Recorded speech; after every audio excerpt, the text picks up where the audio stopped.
esta digressão. Sobretudo a nível da geração. Da geração.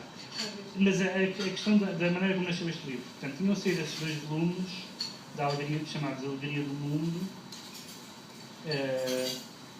e eu escrevi uma carta ao editor da Guimarães, da editora da Agostinho, dizendo alguns dos textos melhor dela não estão em livro e não estão nos jornais, estão em separatas, revistas, atas, comunicações na academia, coisas desse género. Alguns desses textos são absolutamente essenciais. Não só são dos melhores textos dela, como são essenciais para entrar no universo dela. E eu citava um texto que eu gosto particularmente, chamado Dostoiévski e a Peste Emocional. E o editor disse: não, se é uma boa ideia, vou sugerir a Agostina. E a Agostina, isto foi em 2000, ou em 99 talvez, e a Agostina disse: sim senhor, acho muito bem, o Pedro Mexico organiza o livro.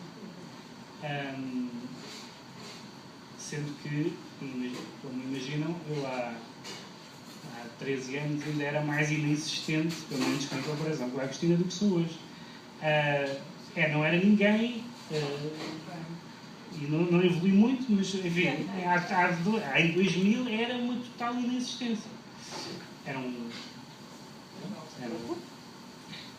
E então a Agostina disse, porque eu tinha mandado uma carta a propósito de qualquer coisa, carta daquelas que eu espero que ela tenha rasgado, aquelas coisas que eu não quero ver um dia na Biblioteca Nacional.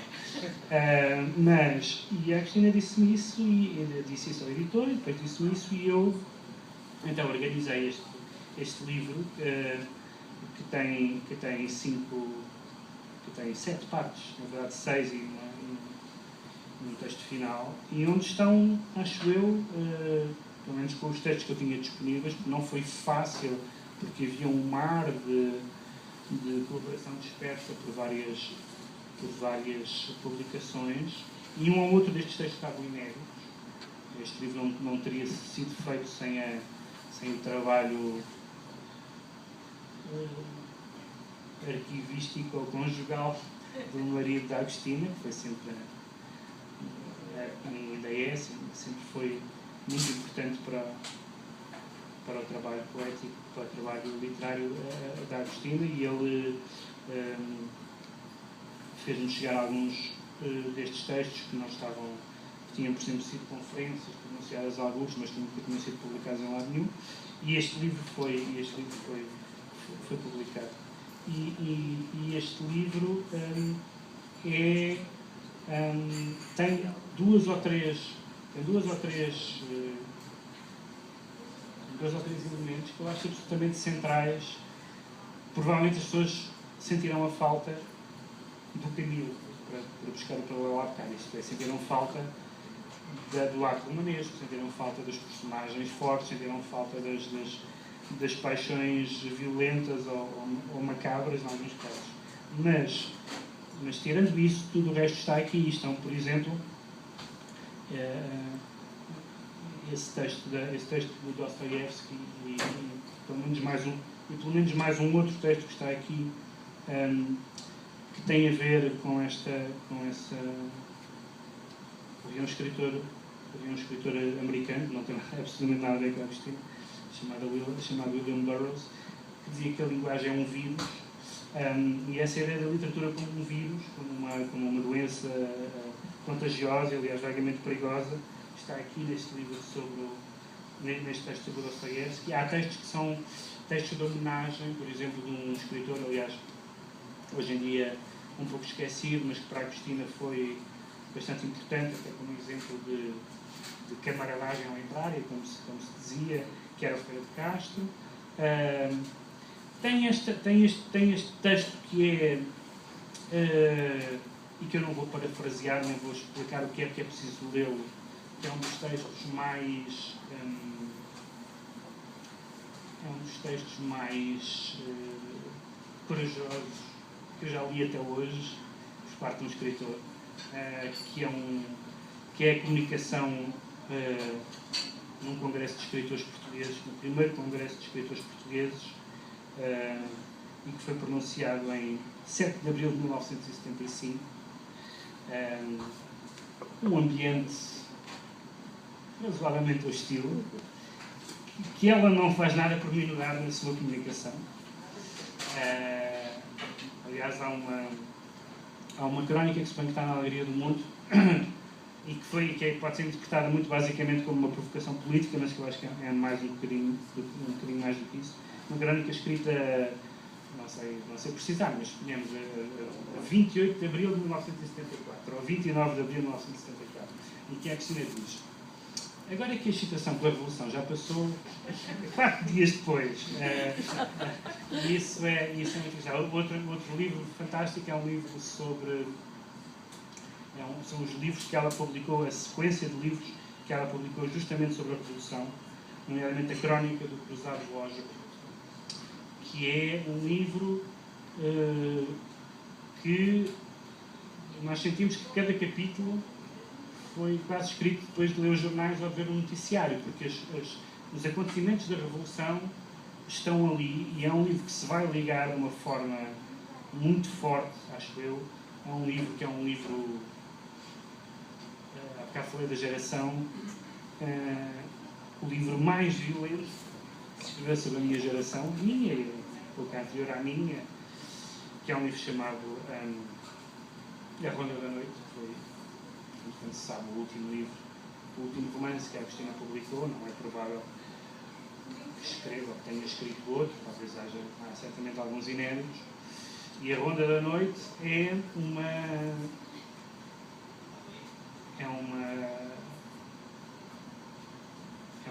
retrato bastante impiedoso e bastante cru sobre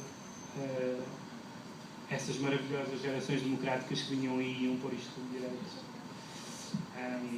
E eu acho que alguns dos contestatários a este governo ainda não descobriram esse romance, porque há lá frases que são mortalmente aplicáveis a algumas figuras emergentes, ou em alguns casos submergentes, já, espero eu, da sociedade portuguesa.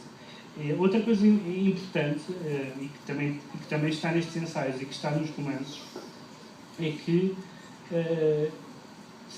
não se pode acusar a Agostina de ter estado aliada da realidade portuguesa. É uma das coisas um dos equívocos que se geram muito, é esse. E é dos equívocos mais absurdos. Considerando que, enfim, é sempre muito empobrecedor dizer que um romance é sobre isto ou sobre aquilo.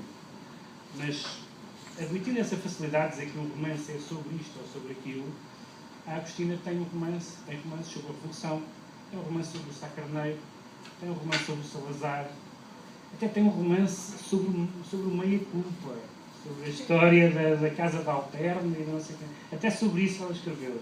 Portanto, a ideia de que ela esteve completamente aliada da realidade portuguesa, tem um romance sobre Macau, enfim,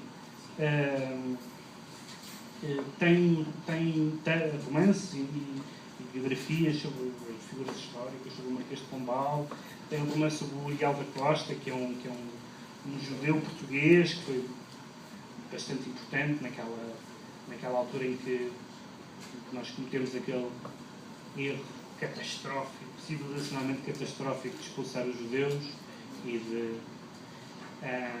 um ato completamente mimético e que nos fez com que, por exemplo, o Spinoza não seja português. O Spinoza podia ter sido português se os pais não tivessem sido expulsos. Eu costumo dizer que perdemos o Spinoza e ficámos com o Agostinho da Silva. Não é a mesma coisa, mas enfim, é o que se arranja. E, portanto, todos estes... O livro dela sobre o Brasil, por exemplo, que se foi agora reeditado, que é o Breviário do Brasil, a Agostina, por exemplo, tem um texto sobre o Carnaval, e em que acha que o Carnaval é uma coisa sobre um luto e sobre a tragédia. Tem uma análise sobre isso. E a possibilidade de alguém, e que não é só uma pura provocação, de alguém estressar completamente as nossas expectativas sobre determinado assunto é fantástico.